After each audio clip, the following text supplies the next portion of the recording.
வல்லமை பயிற்சி முகாம் தூத்துக்குடியில் 5 நாட்கள் நடைபெற உள்ளது. நாள் செப்டம்பர் 26ஆம் தேதி முதல் 30ஆம் தேதி வரை. நேரம் தினமும் காலை 8 மணி முதல் இரவு 9 மணி வரை. இடம் BEM சர்ச், மங்கள் மால், தரைத்தளம், வாட்டர் டேங்க் மற்றும் ராஜாஜி பூங்கா எதிர்ப்புறம், தூத்துக்குடி. தொடர் போதனைகள் reverend doctor M. Ralston, director of mission BEM. விசுவாசிகளும் ஊழியர்களும் கலந்து கொண்டு சத்தியத்தை அறிந்து விடுதலையாகி கிறிஸ்துவுக்குள் பலப்படுங்கள்.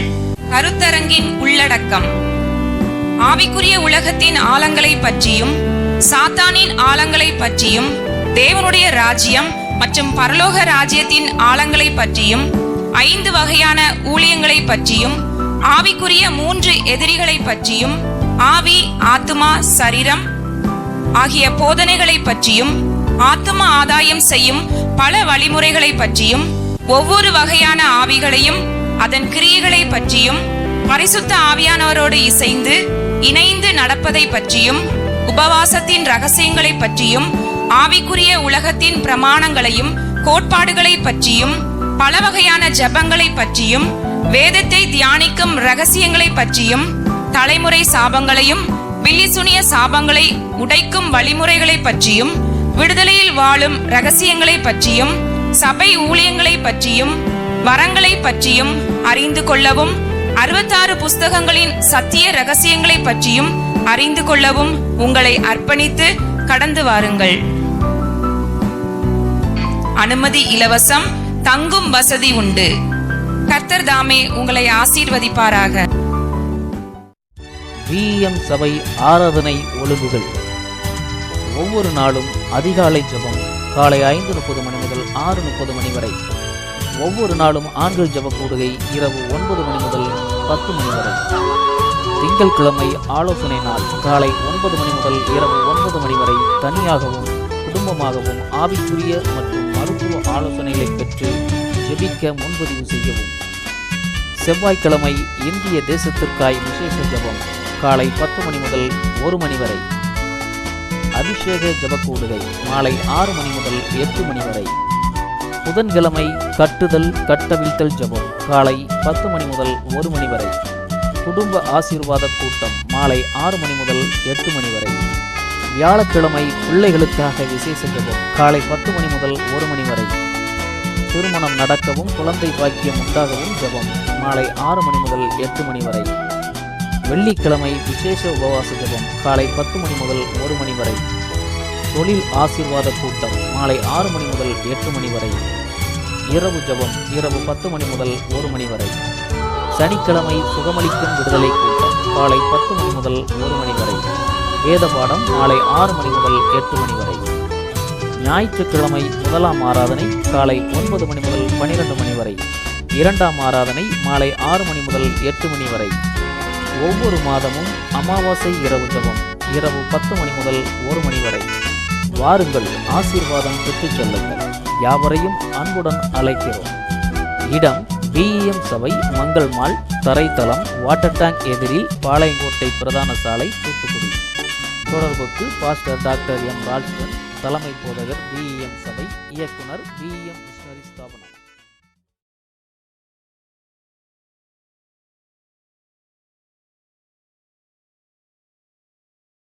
எனக்கு அருமையான தேவஜனமே, கர்த்தருடைய பரிசுத்த நாமத்திற்கு மகிமை உண்டாவதாக. ஜெப அபிஷேகம், ஜெப அபிஷேகம். இன்றைக்கு நாம் செய்கிற தொழிலுக்கு காண்பிக்கிற அந்த இன்ட்ரெஸ்ட், வாஞ்சைகளை, விருப்பங்களை நம்ம ஊழியத்தில் காமிச்சோம்னா எழுப்புதல் வந்துடும். நம்ம தொழில காண்பிக்கிற இன்ட்ரெஸ்ட கூட ஊழியத்தில் காண்பிக்க மாட்டேங்கிறோம்.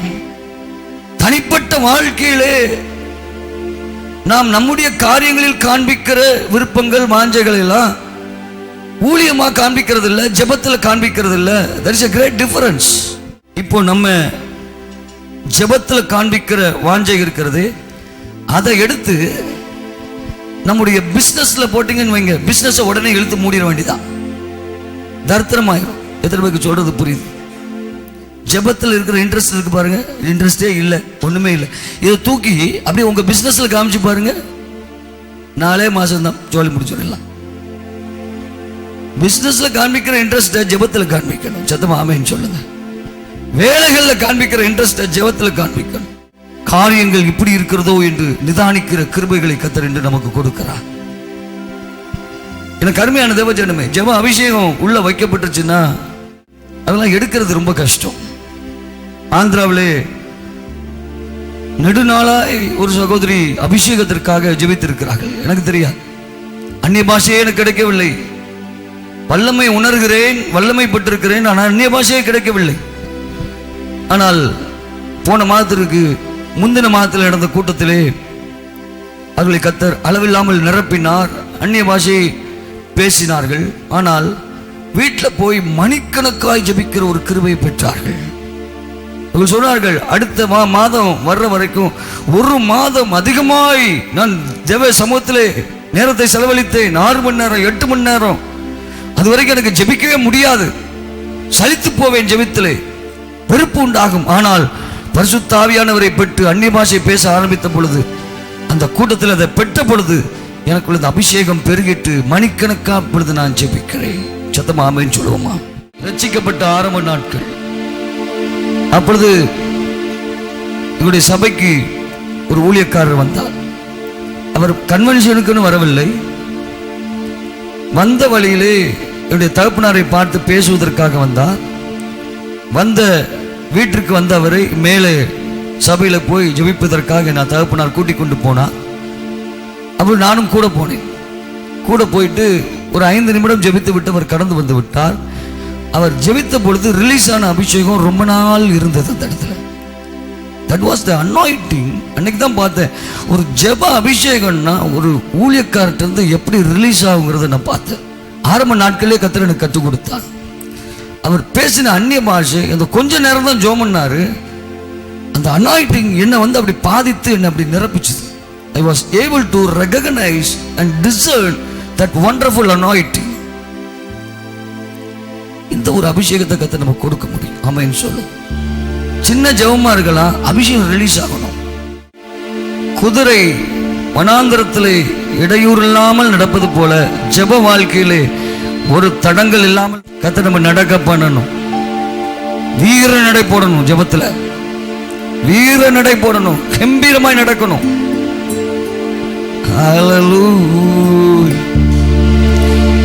கம்பீரமா நடக்கணும். ஆண்டவரே, ஜெபத்துல தொய்ந்து போக கூடாது. நாங்க திடப்படணும். எங்க பிள்ளைகள் ஜெப வாழ்க்கையில திடப்படணும். ஜெப வாழ்க்கையில திடப்படணும். இயேசுவே, கர்த்தர் அடிக்கடி நம்மகிட்ட பேசினா ஜெபாவி எப்பவுமே இருக்கும். எங்க மிஸ்டேக் ஆகுது அப்படின்னா, கர்த்தர் பேசுற தடைபட்டு போகிறது.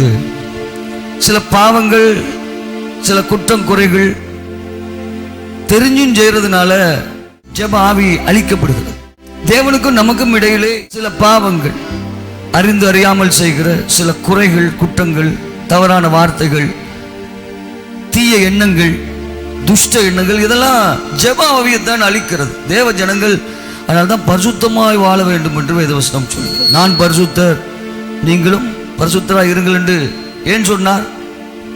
ஏன்னா இயேசுவை போல பரிசுத்தமா வாழலன்னா இயேசுவை போல ஜெபிக்க முடியாது. அந்த ஜெப ஆவி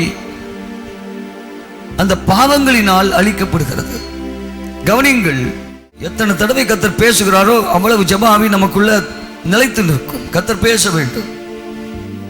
பவுலோடு பேசினார் கர்த்தர். தரிசனங்களை பேசினார், சொப்பனங்களை பேசினார். அந்த கான்டாக்ட் விடவே இல்லை, விடுபடவே இல்லை. கர்த்தருடைய வார்த்தைகளை பெற்றுக்கொள்கிற ஜெபத்துல ஒரு தடவை ஆண்டவர் நம்ம ஜெபிக்கும் பொழுது ஆண்டவர் பேசுகிற அந்த வார்த்தைகள் இருக்கிறது. அது ஜெப அபிஷேகத்தை நமக்குள்ளே அடுத்த தடவை ஜெபிக்கிறதுக்கு அந்த ஜெப அபிஷேகத்தை ரிலீஸ் பண்ணுகிறது. கர்த்தர் பேசணும்.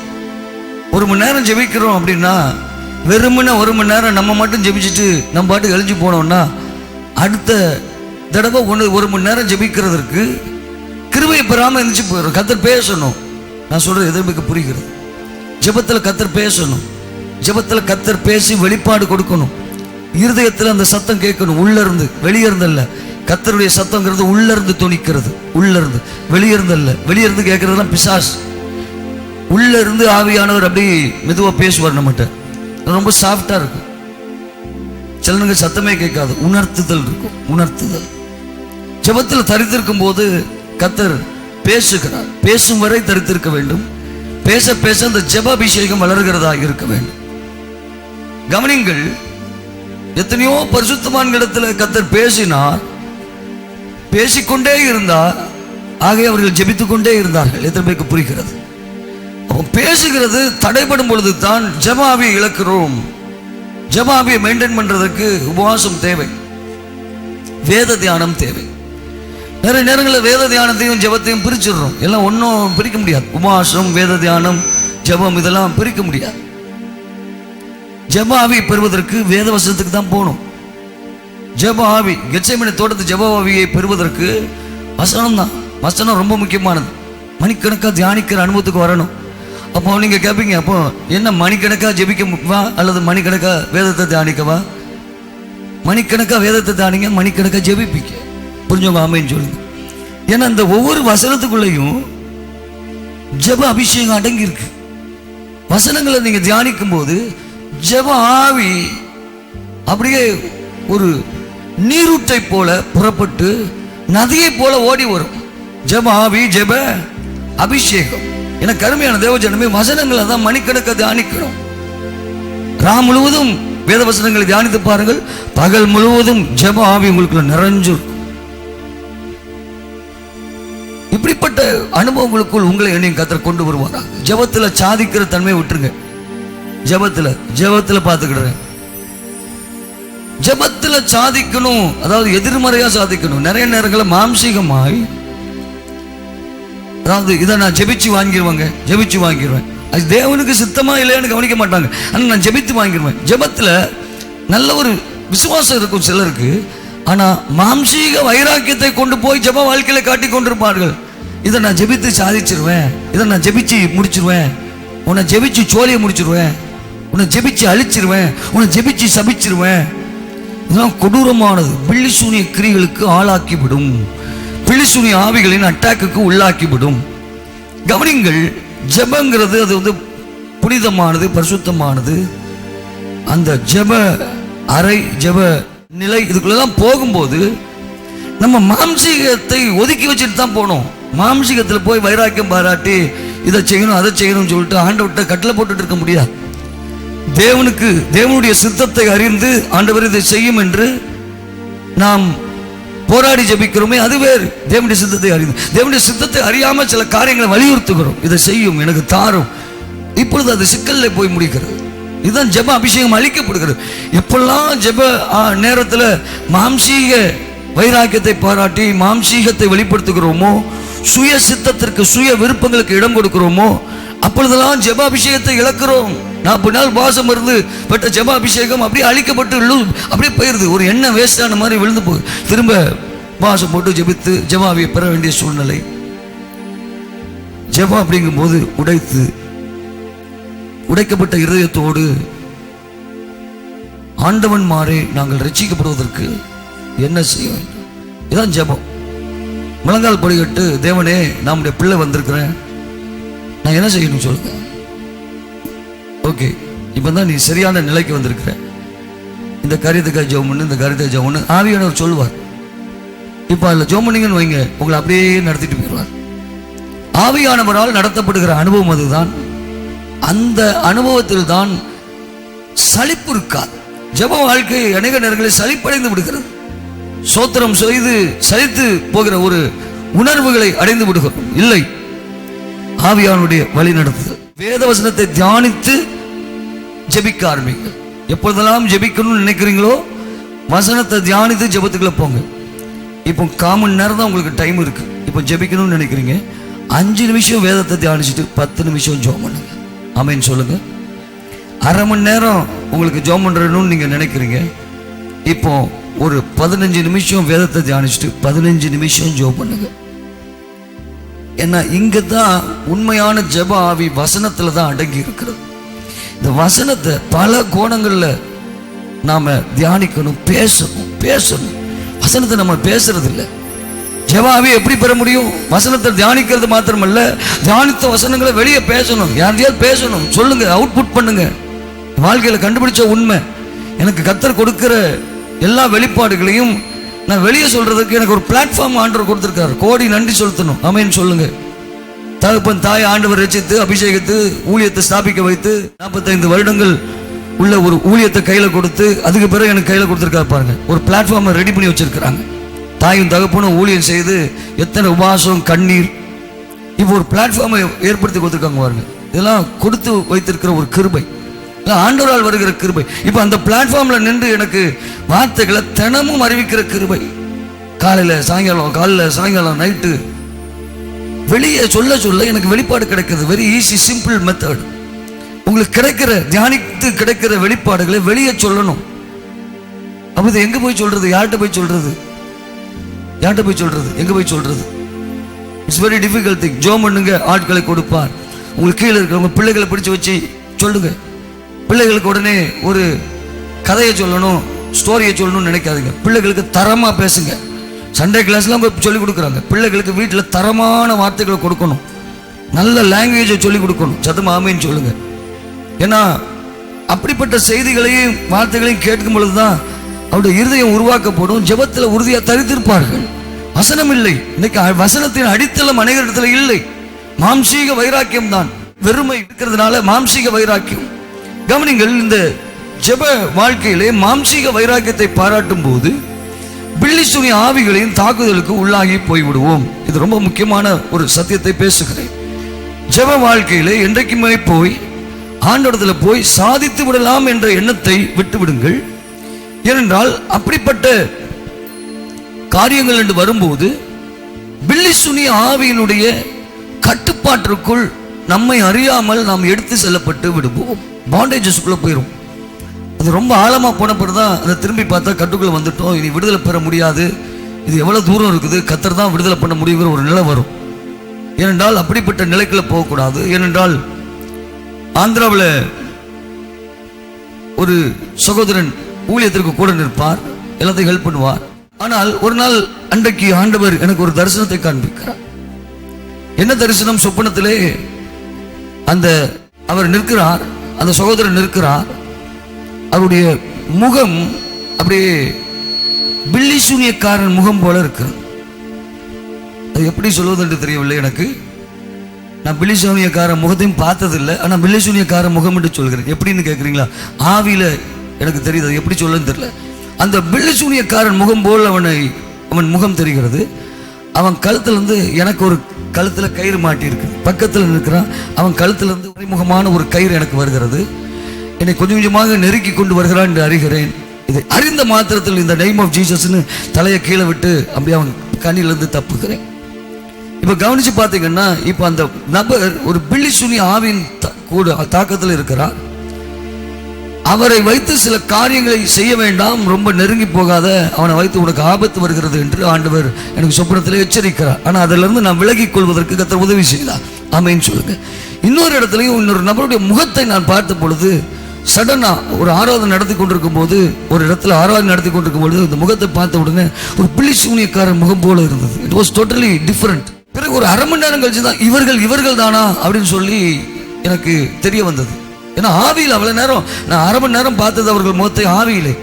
ஏன்னா அவர்களுக்கு பின்னால இருக்கிற அந்த நிலை, ஆவிக்குரிய நிலை, பில்லிசூனிய ஆவியின் கட்டுப்பாட்டுக்குள் போய் நிற்கிறார்கள் என்று இருக்கிற நிலை ஆண்டவர் எனக்கு காண்பித்தார். ஏன் இதை சொல்கிறேன் என்றால், ஜெபத்திலே போய் மாம்சீகமான காரியங்களுக்காய் வலியுறுத்தி சாதிக்க வேண்டும் என்று, சாதனையாளர்களாய் மாற வேண்டும் என்று செய்கிற காரியங்களை ஒருபோதும் நாம் செய்துவிடவே கூடாது. கர்த்தர் அதை விரும்புவதே இல்லை. ஜெபத்தின் 3 நிலைகள் கேளுங்கள். அந்த எல்கேஜிலேயே நிறைய பேர் இருக்கிறாங்க. கேட்டு கேட்டு காலையில் எழுந்துச்சோன்னு கேட்கறது, பிற ஜெபத்தை முடிக்கிறது, மத்தியானமும் கேட்கறது, ஆண்டவர்கிட்ட ஜெபத்தில் போனா கேட்டுக்கிட்டே இருக்கிறது. அவர் புசிக்கிறதற்கு கனிகளை கொடுப்பதில்லை. ஜெப வாழ்க்கையில அவர் நம்மகிட்ட கனிகளை புசிச்சுட்டு போகணும். சத்தமா ஆமென் சொல்லுங்க. ஆனா இங்க நம்ம ஆண்டவர்கிட்ட கேட்டு கேட்டு அதை தாரு, இதை தாரு, இதை தாரு, அதை தாரு. கேளுங்கள், உங்களுக்கு கொடுக்கப்படும், அதில் ஒன்றும் சந்தேகம் இல்லை. ஆனா அதே நிலையில இருக்கிறது தான் பெரிய தப்பு. எல்கேஜி 10 வருஷம் படிச்சா உங்க பிள்ளை சம்மதிப்பீங்களா? எல்கேஜி 10 வருஷம் படிச்சா, 10 வருஷம் எல்கேஜி படிச்சா என்ன? அடுத்தது கேளுங்கள் கொடுக்கப்படும், தேடுங்கள் கண்டடைவீர்கள். தேடுங்கள். அப்ப ஜெபத்துல கேட்கிற அந்த படியை தாண்டி அப்படியே ஜெபத்துல தேடுகிற நிலைக்கு வரணும். ஜெபத்துல எதை தேடணும்? தேவ சித்தத்தை தேடணும். என் குடும்பத்துல இந்த பகுதியில் என்ன சித்தம், என் பிள்ளைகளுக்கு என்ன சித்தம், ஜெபத்துல இதை உட்கார்ந்து தேடணும். நம்ம எதை இல்லாம தேடிக்கிட்டே ஜெபிப்போம், அது வேற, தவறு. சத்தமா ஆமைன்னு சொல்லுங்க. ஜெபத்துல டிஸ்டர்பன்ஸ் இருக்கக்கூடாது. ஜெபிக்கும் பொழுது டிஸ்டர்பன்ஸ் இருக்கக்கூடாது. செல்போனின் ஒலிகள் நம்முடைய காதுகளில் விழக்கூடாது.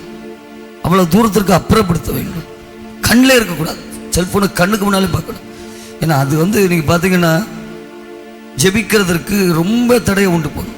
ஏன்னா அந்த கலரை நீங்கள் பார்த்து நம்ம செல்ஃபோன், இப்போ என்னுடைய செல்ஃபோன் இருக்குன்னா அந்த கலரை பார்த்து அதை பார்த்த உடனே எடுத்து பேசணும்னு தான் தோணும். ஜெப நேரத்தில் நீங்கள் முட்டு போட்டிருக்கிறீங்க, அந்த செல்ஃபில் இருக்குன்னு வைங்க செல்ஃபோன், அது சத்தம் போடலைன்னாலும் அல்லது அது உருமலைன்னா என்னது? வைப்ரேஷன். அது சத்தம் போடலைன்னாலும் உருமலைன்னாலும் அதை பார்த்த உடனே பேசணும். அவங்ககிட்ட பேசணுமா, இவங்ககிட்ட பேசணுமா? இதனால செல்லுனாலேயே சீரழிக்கிறோம். ஜெப ஆவி செல்லினாலே இன்னைக்கு அழிக்கப்படுகிறது. எனக்கு கருமையான தேவஜனமே, இந்த இடத்துல என்ன சொல்ல வருகிறேன் என்றால், ஜெபத்திலே தேடணும். செல்போனை தேடக்கூடாது. ஜெபத்தில் செல்போனில் ஜெபத்தை பண்ணிட்டு இருக்கும்போது அதை விட்டு செல்போன் எங்கே காணுமே அப்படின்னு சொல்லிட்டு அங்கே தேடி போயிடும். ஜெபத்திலே தேவனுடைய சித்தத்தை தேடும் பொழுது கண்டடைவோம். சித்தத்தை கண்டடைவோம். சித்தத்தை கண்டடைகிறதுல தான் நிறைய காரியங்களை கர்த்தர் உள்ளடக்கி வைத்திருக்கிறார். மூன்றாவது, தட்டுங்கள் திறக்கப்படும். இந்த எல்கேஜி பாஸ் பண்ணி யூகேஜி அது பிறகு ஃபர்ஸ்ட் ஸ்டாண்டர்ட் பாருங்க, தட்டுங்கள் திறக்கப்படும். எத்தனை பேருக்கு தட்ட தெரியும்? ஜெபத்தில் கேட்ட பார்த்தீங்கன்னா, எனக்கு கேட்கத்தான் தெரியுங்க, தட்ட தெரியாது. சிலர் சொல்லுவாங்க, எனக்கு தேடத்தான் தெரியும் ஜெபத்தில், எனக்கு தட்டெல்லாம் தெரியாது. எப்படி தட்டணும்? வீட்டு கதவு மட்டும் தட்ட தெரியும், ஆனால் பரலோக கதவு தட்ட தெரியாது. எமர்ஜென்சி, அவசரம், ஜெபத்தின் அவசர நிலைகளை உணராதவர்கள், தட்ட தெரியாதவர்கள். எப்போ தட்டுவோம்? கதவு தர, என்ன எமர்ஜென்சி? கதவு தர, நான் வந்துட்டேன், வீட்டுக்குள்ள வரணும், கதவு தட்டுறோம். கொஞ்சம் லேட் ஆச்சுன்னா சீக்கிரம் தர, எமர்ஜென்சி. அவசரத்தை, ஜெபத்தின் அவசரத்தை உணராதவர்கள் பரலோக கதவை தட்டவே மாட்டாங்க. ஜெபத்தின் மேன்மை உணராதவர்கள் பரலோக கதவை தட்டவே மாட்டாங்க. ஆனால் தட்டுகிறவர்களுக்கு திறக்கப்படும். ஆமென் சொல்லு. ஏன்னா உள்ள பிரவேசிக்கிற கிருபை. இப்போ ஜெபத்தின் அந்த மூன்றாவது நிலைக்கு வரும்பொழுது தான் அந்த தட்டுகிற கிருபை, அது நிமித்தம் சில ஆவிக்குரிய அனுபவங்களுக்குள் நுழைகின்ற ஒரு கிருபைகளை பெற்றுக்கொள்கிறோம். இந்த மூன்று அனுபவங்களோடு உபவாசத்தை இணைக்கும் போது அது நான்காவது ஒரு அனுபவமாக மாறுகிறது. இது ஒரு பக்கத்தில் இருக்கிறது. இன்னொரு ஜெபம் என்று சொல்லும் போது பரிந்து பேசுகிற ஒரு ஜெபம். வக்கீலை போல ஒரு கோர்ட்டில் நின்று தன்னுடைய அந்த கிளையண்டுக்காக நீதிபதியின் இடத்துல போராடுதல், பேசுதல், வழக்காடுதல். இதை போல வக்கீலை போல நின்று வழக்காடு, தேவனுக்கும் ஜனங்களுக்கும் இடையில நின்று போராடுகிற அந்த பரிந்து பேசும் ஜெபம். இந்த ஜெபத்தை தான் எப்பாப்பிராத்தித்து செய்தான் என்று பவுல் சொல்லுகிறான். போராடுகிறான், போராடி ஜெபிப்பது. இந்த வக்கீலை போல நின்று வக்கீலுடைய வேலையை ஜெபத்தில் செய்ய படிக்க வேண்டும். பரிந்து பேசுதல், இதெல்லாம் ஜெப பாரங்கள் பெருக வேண்டும், ஜெப வாஞ்சைகள் பெருக வேண்டும். ஜெப ஆவி மாத்திரம் போதாது, ஜெபிக்கிற வாஞ்சையும் ஜெபிக்கிற பாரமும் இணைந்தே நமக்குள்ளே இருக்க வேண்டும். சீக்கிரம் முடியுங்கள், நான் வீட்டுக்கு போய் ஜெபிக்க வேண்டும் என்று இப்போ நினைக்கப்படாது. அந்த அளவுக்கு வாஞ்ச வந்துட்டு தான் சரிதான். சத்தமா ஆமைன்னு சொல்லுங்க. சில பார்த்தீங்கன்னா கூட்டத்தில் இருக்காம ஏன் போனீங்கன்னா ஜெபிக்கணும்னு ஆசை வந்துட்டு, ஆகவே வீட்டுக்கு போயிட்டேன். அது என்ன ஜெப ஆசைன்னு எனக்கு தெரியல. சத்தமா ஆமைன்னு சொல்லுங்க. கவனிங்க, எனக்கு கருமையான தேவஜனமே, ஜெபிக்கிற வாஞ்சையும் பாரமும் பெருகட்டும். பாரம், பேர்டன் பெருகணும். குடும்ப வாழ்க்கையில ஜெபிக்கிற வாஞ்சை, ஜெபிக்கிற பாரம் இருக்கணும். இதனுடைய மகிமையை உணர்ந்து கொண்டோம் என்றால் நிச்சயமாகவே சொல்லுகிறேன், ஒவ்வொரு சூழ்நிலையும் நமக்கு பிரச்சனை கொடுக்கக்கூடிய ஒரு சூழ்நிலையாவே இராது. சதமா அமைன்னு சொல்லுங்க. ஒவ்வொரு எதிர்மறையான சூழ்நிலை மத்தியிலும் அந்த ஜெப அபிஷேகம் இருந்து தேவ பிரசன்னத்தை நம்ம உணர வைக்கிறதாகவே இருக்கும். சதமா அமைன்னு சொல்லுவோமா? அந்த ஜெப அபிஷேகம் ஆமென் சொல்லுங்க. இருதயத்துல கவனிங்க, கர்த்தர் தேவன் ஜனங்களுக்கு ஊழியர்களுக்கு கொடுக்கிற கிருபை, இந்த ஜெப அபிஷேகம் நம்மை நிரப்புவதாக. ஜெப அபிஷேகம் என்ன நிரப்பி இருக்கிற ஜெப அபிஷேகம் ஏன் தெரியுமா? அளவுக்கு அதிகமா வேதத்தை தியானிக்கிறேன். அளவுக்கு அதிகமாக வேதத்தை தியானிக்கிறதுனால ஜெப அபிஷேகம் அப்படியே உள்ள ஸ்டஃப்டா இருக்கிறத நான் பார்க்க முடியும். சதமா ஆமென் சொல்லுங்க. விஎம் சபை ஆராதனை ஒழுங்குகள். ஒவ்வொரு நாளும் அதிகாலை ஜெபம் காலை 5:30 மணி முதல் 6:30 மணி வரை. ஒவ்வொரு நாளும் ஆண்கள் ஜெப கூடுகை இரவு 9 மணி முதல் 10 மணி வரை.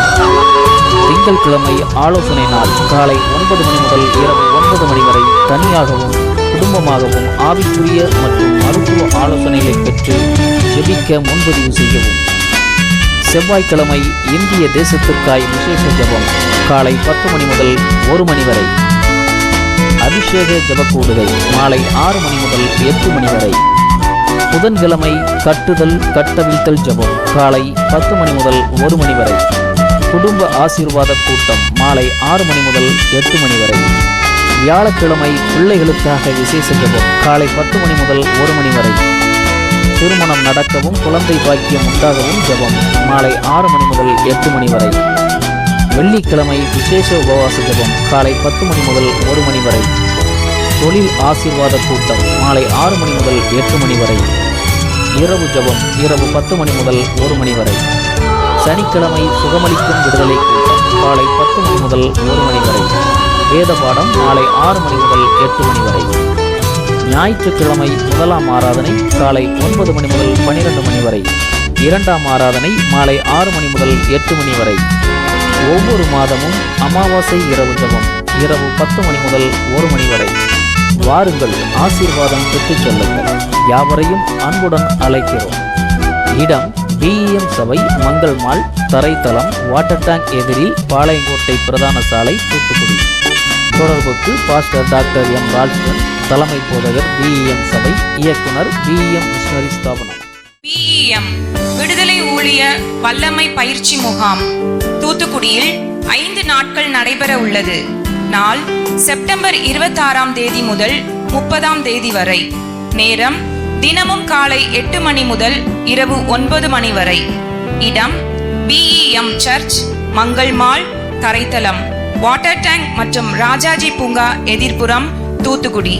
தொடர் போதனைகள் reverend doctor M Ralston, director of mission VM. விசுவாசிகளும் ஊழியர்களும் கலந்து கொண்டு சத்தியத்தை அறிந்து விடுதலையாகி கிறிஸ்துவுக்குள் பலப்படுங்கள்.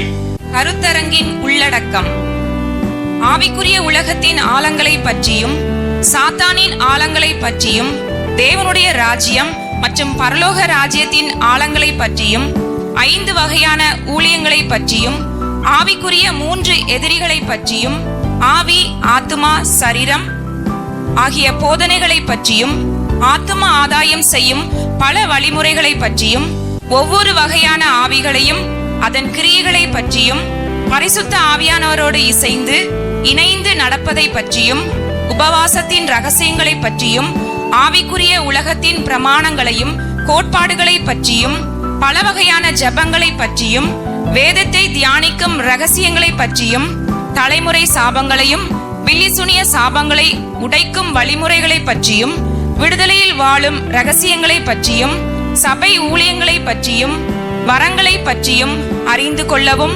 66 புஸ்தகங்களின் சத்திய ரகசியங்களை பற்றியும் அறிந்து கொள்ளவும் உங்களை அர்ப்பணித்து கடந்து வாருங்கள். அனுமதி இலவசம், தங்கும் வசதி உண்டு. கர்த்தர் தாமே உங்களை ஆசீர்வதிப்பாராக.